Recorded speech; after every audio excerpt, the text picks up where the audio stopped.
Et c'est l'heure de notre large page sport dans le 7-8 avec notre journaliste sport de la rédaction de TV78, Mickaël Elmidoro. Je suis de retour. Vous êtes de retour et on va parler forcément pour commencer de football. C'est notre image sport du week-end. Elle concerne la Coupe du Monde de football qui se tient en ce moment au Qatar. Deux images prises pendant le match de l'équipe de France ce dimanche à 16h face à la Pologne. La première image dans un bar de Saint-Germain-en-Laye, un bar bondé pour soutenir l'équipe de France. Les supporters ont fait beaucoup de bruit à chaque but et l'ambiance était bonne enfant. Ils étaient environ 150 dans l'établissement et quelques autres en terrasse. L'autre photo a été prise après le match de Voisins-le-Bretonneux en dernier district contre le FC Mantois. Les Vicinois ont filé directement voir la rencontre après le coup de sifflet final aux alentours de 16h30. C'était d'ailleurs le cas pour beaucoup de joueurs des Yvelines, tous sports confondus. Les matchs étaient programmés pour la plupart aux alentours de 15h. Au total, 14,32 millions de Français ont regardé cette victoire de la France contre la Pologne. Ils seront sûrement encore plus nombreux ce samedi soir à 20h face à l'Angleterre. Moi malheureusement mon match était à 15h donc j'ai raté une partie du match. Voilà. Nos invités d'ailleurs sport sont revenus en plateau, Axel Duriez et son coach René Ebami. Vous y croyez à la victoire de l'équipe de France? Franchement Axel? je pense, j'espère. 100% bien sûr. J'espère, après je suis mitigé entre la France et le Portugal, n'empêche. Et face à l'Angleterre, René, vous n'avez pas peur? C'est quand même une équipe un peu plus relevée, on va dire, qui se présente pour les Bleus. Mais ils sont prêts, donc je pense qu'ils vont en faire une bouchée. Bon, on va en parler dans un instant de la très belle médaille de bronze d'Axel Duriez qu'il a obtenue au championnat du monde. Ce sera dans un instant. On va poursuivre avec les résultats sport du week-end et on continue à parler de football, toujours à Voisins-le-Bretonneux. On jouait donc ce week-end en D1 de district, comme je l'ai dit précédemment. Voisins-le-Bretonneux recevait l'équipe 3 du FC Mantois. Les Vicinois ont remporté ce choc, une belle victoire 2-1 sur leur terrain et qui fait du bien au classement. Le Voisin FC monte sur le podium. L'équipe est 3e avec 15 points et distance son adversaire du jour. Le championnat est toujours dominé par Limay qui caracole en tête avec 20 points et 6 victoires en 8 journées. Football toujours, mais le championnat de National 2. Poissy repart de l'avant après une défaite contre Racing Colombe 92 la semaine dernière. Les Pissiaquais se sont imposés 2-1 sur leur pelouse face à Vannes. Les buteurs Amadou Konaté et Tchèque Touré à la 77e minute. Après 12 journées disputées, Poissy est 2e avec 25 points et le club peut toujours espérer monter en fin de saison. On jouait également sur les terrains de Régional 2. Plusieurs matchs étaient au programme ce week-end. Trappes s'est imposé 2-0 sur le terrain de l'ES parisienne. 2-0 également pour l'équipe 2 du FC Mantois sur son terrain contre Garenne-Colombe. Conflans gagne 2-1 face à Adamois. Poissy 2 s'impose 3-0 face à Champigny. Enfin, grosse contre-performance de Houille, défait sur son terrain face à Ivry US 2 sur le score de 1-0. Le championnat est toujours dominé par Argenteuil. Conflans est 2e et Houille est 3e.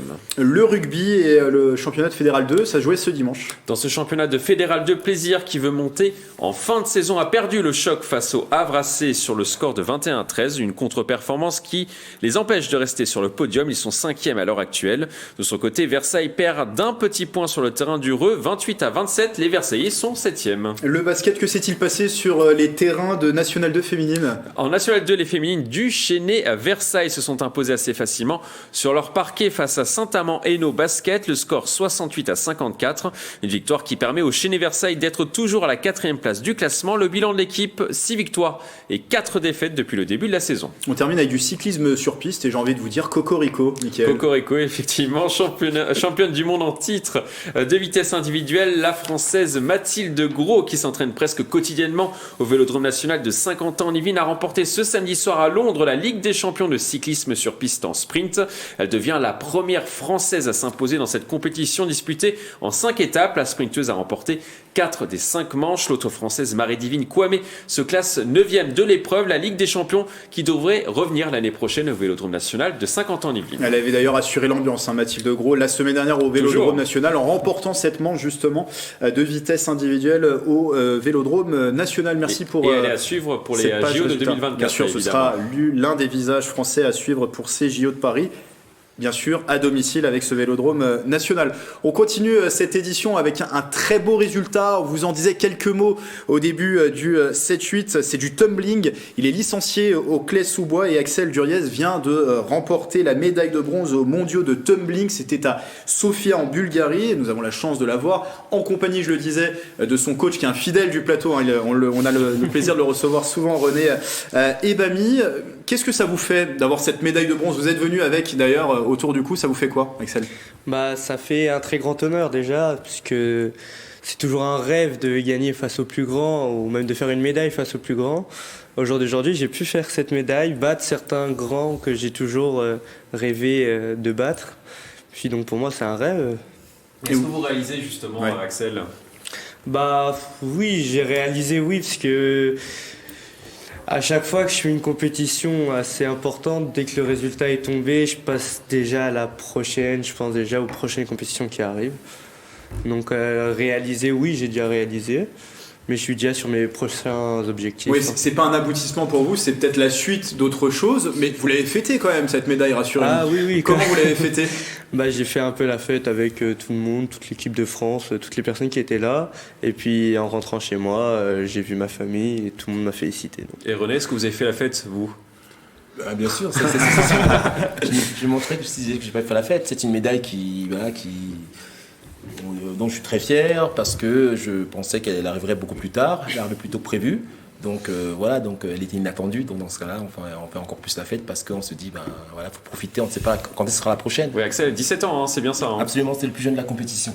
Et je crois que c'est la première médaille masculine pour le tumbling français, si je dis pas de bêtises. Depuis 2001. Depuis 2001. Depuis 2001, c'est ça. Voilà. Est-ce que vous réalisez justement côté entraîneur, côté athlète directement, celui qui a fait la performance, Axel, est-ce que vous réalisez? Moi je réalise oui, parce que c'est en plus la dernière personne qui a fait une médaille au championnat du monde, c'est le kiné qui m'a accompagné sur cette compétition, donc Nicolas Fournial, qui du coup c'était une joie de fêter cette médaille avec lui, sachant que c'était le dernier. Passer le témoin, justement, c'est ça. absolument. C'était notre kiné pendant la compétition, donc c'était vraiment assez symbolique cette image où il le suivait et derrière, il a ramené aussi une médaille. Donc le passage de témoin est assuré. Et vous, en tant qu'entraîneur, quel regard vous portez sur cette performance et justement cette première depuis 2001? Une très grande fierté et Axel surprend de jour en jour parce que je pense que même si moi ça me paraissait très très difficile, lui aussi elle passait difficile, mais dans un coin de sa tête je pense qu'il avait en ligne de mire d'avoir une médaille. Il se dit rien n'est impossible et il a raison, la preuve il est venu avec une médaille, mais moi c'est vrai que je n'envisageais pas ça tout de suite. Donc là d'avoir fait ça avec Axel, c'est vrai que depuis que je le suis, depuis qu'il a 11 ans, toutes les compètes qu'il fait, il rentre avec une médaille. Il n'a raté qu'une seule sortie internationale, il a raté en catégorie 15-16 ans, où en plus c'est pas une erreur vraiment technique, c'est parce que la piste est un peu trop courte pour lui. Il a tellement d'explosivité qu'il a dépassé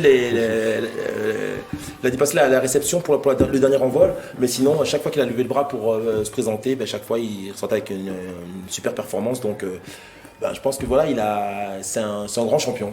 On voit quelques-unes de vos anciennes performances. Vous n'aviez pas encore la petite barbichette qui est apparue sur votre visage, mais vous disiez, alors c'est pas un aboutissement, du coup une étape supplémentaire. En quoi ça peut impulser peut-être une dynamique supplémentaire dans votre parcours? Vous avez que 17 ans, mais en quoi cette médaille va vous aider pour la suite, vous pensez?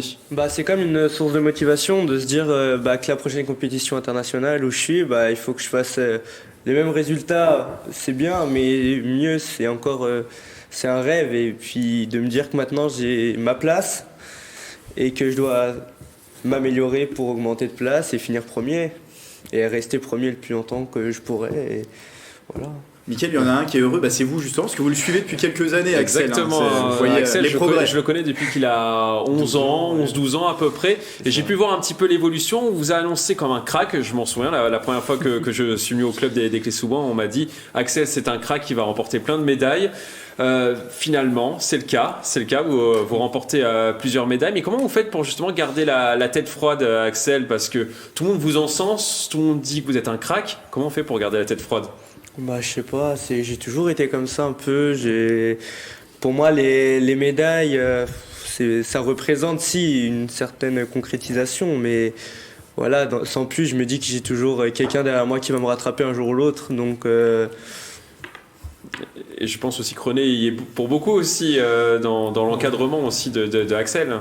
Oui, je pense que c'est vrai qu'on a eu des moments aussi difficiles parce que c'est vrai que c'est un duo quand on fait la performance, où on passe des moments difficiles et ces moments sont nécessaires et ces moments arrivaient justement à chaque fois presque au moment de l'échéance parce qu'on a besoin de ça pour pouvoir voilà. Mais sinon, c'était petit moment qui était difficile, mais on a tout su relever le truc et puis maintenant voilà, ça roule comme sur des roulettes parce qu'on se connaît super bien, on est complémentaires, moi je sais comment il fonctionne, c'est comment je fonctionne et puis là la machine est lancée, donc on n'a plus trop de difficultés à ce niveau-là, quoi. Et vous en tant que coach maintenant c'est quoi votre message? C'est de lui dire attention, maintenant il y a la médaille d'argent à aller chercher, faut toujours viser un peu plus haut. Je suis honnête, je vais être honnête avec vous parce qu'en fait c'est vrai que je n'aurais jamais eu ce discours-là, mais non, c'est vrai que quand je vois qu'il a été capable de monter sur la troisième marche, c'est vrai que maintenant je ne vais pas m'arrêter là et j'aimerais, on va tout faire ensemble pour essayer d'aller pour sur la plus haute marche du podium, c'est ce qu'on aimerait faire. Donc voilà. Et porter haut les couleurs des Clés-sous-Bois aussi. Absolument, on n'est pas sûr d'y arriver, mais en tout cas on l'a dans le coin de la tête et puis on aimerait bien que ça monte crescendo et que à une de ces compètes, il revienne avec la médaille d'or autour du cou. La médaille d'or justement dans combien de temps, Axel? Est-ce qu'il y a un objectif? Ah bah si, un objectif, si, la prochaine compétition internationale. Bien évidemment, mon but c'est la gagner. Après on verra en fonction de ce qui se passera dans le temps, mais le but c'est la prochaine compétition internationale, la gagner. Après si c'est pas possible, faire mieux que cette fois. Et après on verra bien. La suite pour vous, il y a une étape de Coupe du Monde en Azerbaïdjan, c'est ça? À Bakou en février, c'est ça? Absolument, du 16 au 20 février. Donc ça, c'est là où vous êtes en pleine préparation, hein, vous allez rentrer en phase de préparation. Voilà, ça veut dire qu'on va commencer à tester un nouveau programme pour le présenter en Angleterre dans un an. Oui. Donc voilà, il y aura plein d'étapes du monde comme ça qui vont nous permettre de voir comment le programme passe, comment il est jugé, comment il est évalué par les juges. Donc voilà.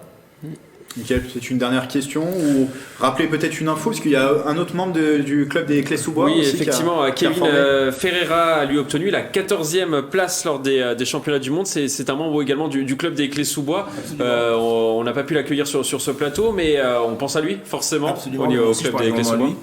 C'est un jeune qui, en fait, son histoire à lui, à l'origine, il vient du club de Draveil, un club qui a fermé ses portes. Donc il est arrivé chez moi à 14 ans. En frappant la porte, en sachant que le club des Clés faisait de la performance, son père voulait qu'il fasse de la performance, il continue à faire de la performance, il est arrivé chez nous, et depuis 4 ans, petit à petit, il a gravi les étapes, et puis il a réussi à se qualifier l'année dernière au championnat du monde par groupe d'âge, et cette année encore. Là, il a fait une petite erreur, je pense que sa place n'est pas 14e, mais c'est le sport, notre sport est comme ça, et tous les sports sont comme ça. Il a fait une petite contre-perf, qui l'a sorti des finales, mais dans l'avenir, on reparlera de lui, j'en suis sûr. Bon, bravo tout de même à lui, bravo à vous Axel, et bravo au coach René et Bami pour cette médaille de bronze aux mondiaux à Sofia, et on continuera bien sûr Axel à suivre vos prochaines performances, on espère avec des médailles d'argent ou d'or, voilà, c'est tout le mal qu'on peut vous souhaiter. Merci d'être passé en plateau tous les deux. On termine, Mickaël, cette page sport avec une dernière information et une date à retenir pour les passionnés de cyclisme. Ce samedi 10 décembre, en fin d'après-midi, le Vélodrome national de Saint-Quentin-en-Yvelines va accueillir le gala Star en piste, un événement qui réunit depuis 2019 sur la piste saint-quentinoise des athlètes de renom comme Quentin Lafargue, Sébastien Vigier ou encore Mathilde Gros. La structure yvelinoise ouvrira ses portes dès 17h et le moment fort sera vers 20h. Si vous êtes intéressé, il reste quelques places à la vente. Merci Mickaël pour toutes ces précisions.